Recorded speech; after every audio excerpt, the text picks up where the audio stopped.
నాటి కాంగ్రెస్ ప్రభుత్వమే ఈ నిర్ణయం తీసుకుంది. దీంతో తమిళనాడు వ్యాప్తంగా ఆందోళనలు చెలరేగాయి.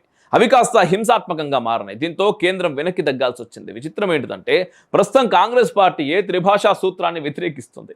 అధికార భాషను జాతీయ భాషగా ప్రచారం చేస్తూ లేనిపోని అపోహలు సృష్టించడం వెనుక కూడా రాజకీయం ఉంది. కేంద్ర ప్రభుత్వం తన విధాన నిర్ణయాలను ప్రకటించేందుకు ఒక భాష ఉండాలనే ఆలోచన రాజ్యాంగ సభలో వచ్చినప్పుడు ఏ భాషను అధికార భాషగా పెట్టాలనే చర్చ చాలా విపులంగా జరిగింది.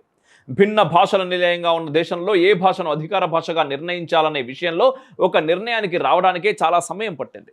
చివరకు దేశంలో మెజారిటీ ప్రజలు మాట్లాడే భాషగా ఉన్న హిందీని అధికార భాషగా ఉంచాలని నిర్ణయించి దీన్నే రాజ్యాంగంలో పొందుపరిచారు.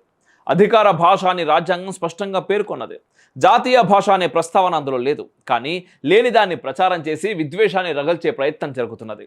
కేంద్రంలో అధికారంలో ఉన్న బీజేపీ ప్రభుత్వం ఆమోదించిన నూతన విద్యా విధానం అసలు ఉద్దేశం హిందూ రాష్ట్ర స్థాపన అనేది స్టాలిన్ ప్రభుత్వ ఆరోపణ.